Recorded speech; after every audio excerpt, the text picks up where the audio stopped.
நாயகன் என்றாடுகின்றேன். இதுவரையில் ஊன் மறந்தேன், உயிர் மறந்தேன், உன்னை மறந்தறியேன். எவ்வளவு பெரிய வார்த்தை அது! என்னுடைய உடம்பை மறந்து விட்டேன், என்னுடைய உணர்வுகளை மறந்து விட்டேன், எல்லாவற்றையும் மறந்து விட்டேன். ஆனால் உன்னை மறந்தறியேன்.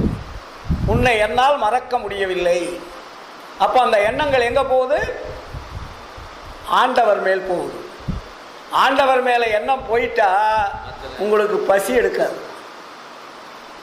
பசி எடுக்காது, உணவு மேலே ஏக்கம் வராது, இதை சாப்பிடலாம் அதை சாப்பிடலான்ற எண்ணம் வராது. ஹோட்டல்களை தேடலாம், அதை ஸ்வீட்டு கடையில் தேடலாம், காய்கறி கடையில் தேடலான்ற எண்ணம்லாம் மறந்துடும். அப்போ அந்த உணவை பார்க்கின்ற பொழுது அது உங்களுக்கு வெறுப்பு உருவாகும். இந்த உணவனால் எவ்வளவு பெரிய ஆபத்து வருகிறது என்பதை உணரக்கூடிய தன்மை யாருக்கு வருகிறதோ அவர்கள் இறைவனை தொடர்பு கொள்கிறார் என்பது பொருள். புரியுதுங்களா? அதனால தான் அதுக்கு புழுக்கின்ற உணவுன்னு அதுக்கு பேர் வச்சார். அப்போ நமக்கு என்ன உணவு சொல்கிறார் வள்ளலார்? புழுக்காத உணவுகளை மாற்றுங்கள். ஏன்னா உடம்பு நிற்கணும். உணவு இதை சாப்பிடாத நிறுத்தினீங்கனாலும் உடம்புக்கு ஆபத்து, பட்னியா போட்டாலும் டேஞ்சர்ஸ்.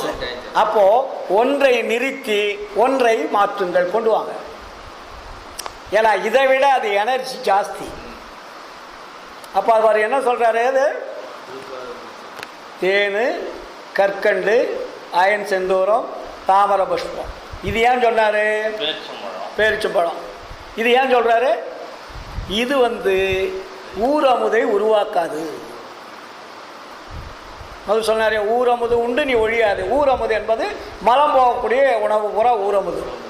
அப்போ இது நாளும் மலம் வராது, அப்படியே வைப்ரேட் ஆகி உடம்புலேயே ரோல் ஆகிட்டு அது கொடுக்க வேண்டிய எசன்ஸை கொடுத்துட்டு வெளியே போயிடும். புரியுதுங்களா? அப்போ உங்களுக்கு பாத்ரூமு, லெட்டின்னு, கக்கூஸ் எதுவுமே தேவையில்லை.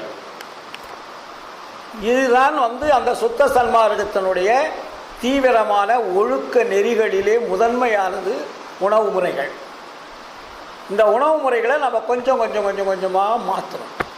இப்போ இதை நீங்கள் சேர்க்க அது கொஞ்சம் கொஞ்சமாக குறைஞ்சிடும். நீங்கள் இப்போ சாப்பிட்றீங்க, அதை திடீர்னு நிறுத்திட்டு இதை சாப்பிட்டீங்கன்னா செட் ஆகாது. இதை நீங்கள் சாப்பிட்றீங்க, இதையும் சாப்பிடுங்க. இது சாப்பிட என்னாகும்? அது மேலே உங்களுக்கு ஆட்டோமேட்டிக்காக வெறுப்பு வந்துடும். வெறுப்பு வரும்போது என்னாகும்? இது மேலே இன்பம் அது மேலே அதை ஒதுக்கலான்ற எண்ணம் வந்துடும். இதுதான் மாற்றுவது. வள்ளலார் எதையுமே விட்டுடுங்கன்னு சொல்ல மாட்டார், மாற்றுங்கள் என்றார்.